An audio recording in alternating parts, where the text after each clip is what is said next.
اللہ کی رحمت سے مایوس بھی نہیں ہونا چاہیے، لیکن اس کے عذاب سے بھی بے خوف نہیں ہونا چاہیے۔ یعنی ایمان خوف اور رجا کے درمیان ہے، بندہ اللہ سے ڈرتا بھی رہے اور اس کی رحمت سے امید بھی رکھے۔ تو گناہ گاروں کو یہ نہیں ہونا چاہیے کہ بس کوئی بات نہیں جی، حضور نے بخشوا لینا ہے، حضور کی شفاعت ہے، بالکل ہے، لیکن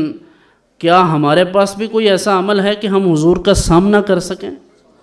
ہم حضور کی بارگاہ میں پیش ہو جائیں؟ حضرت داؤد طائی بہت بڑے زاہد تھے، اور زہد کا حال تو یہ کہ خلیفہ وقت ہارون رشید نے گزارش کی تھی زیارت کے لیے آنے کی، تو معذرت کی تھی،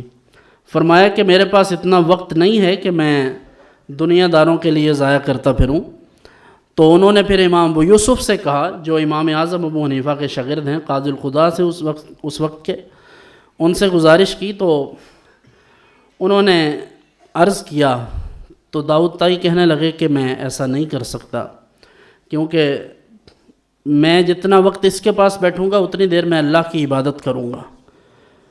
تو بہت کوشش کے بعد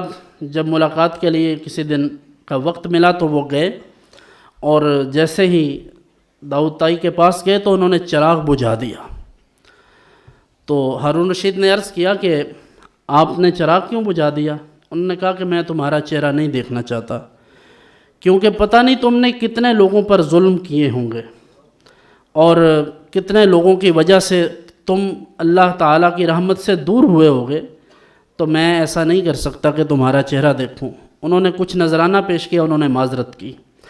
اس لیول کا بندہ، داؤد طائی جیسا بندہ، امام جعفر الصادق کی خدمت میں حاضر ہو کر عرض کرتے ہیں کہ مجھے کوئی نصیحت کیجیے۔ ان کا لیول چیک کریں، پھر اس کے بعد امام جعفر الصادق جو ائمہ اہل بیت میں سے جلیل القدر امام ہیں، ان کی عاجزی، انکساری کا حال دیکھیں۔ حالانکہ بالاتفاق تمام جو اولیاء کرام ہیں ان میں، یعنی قیامت تک جو اولیاء ہیں ان میں سب سے جو بلند مراتب رکھنے والے لوگ ہیں وہ ائمہ اہل بیت اطہار ہیں۔ حضرت امام علی مقام کے بعد کے جو حضرات ہیں، ان میں سے سب سے اعلیٰ ترین لوگ یہی نفوس قدسیہ ہیں۔ ان کے بعد ولایت کہیں بھی جائے ان کی مرضی سے اور ان کی مہر سے جاتی ہے، ولایت ان کے گھر کی چیز ہے۔ اس کے باوجود بھی کہ آپ صائم الدہر ہیں، قائم اللیل ہیں، ساری رات قیام کرتے ہیں، دن میں روزہ رکھتے ہیں، اللہ کی مخلوق کی خدمت کرتے ہیں، اور منصب افتاء و قضاء پر بھی ہیں، اس کے باوجود جب انہوں نے عرض کیا کہ ہمیں نصیحت کریں، تو فرمایا میں آپ کو کیا نصیحت کروں، میں تو صرف یہ سوچتا ہوں کہ اگر مجھے قیامت کے دن میرے نانا جناب رسول اللہ صلی اللہ علیہ وسلم نے یہ پوچھ لیا کہ جعفر تم دنیا میں کیا کرتے رہے ہو، تو میں شرمسار ہوں کہ میں حضور کی بارگاہ میں کیا جواب دوں گا۔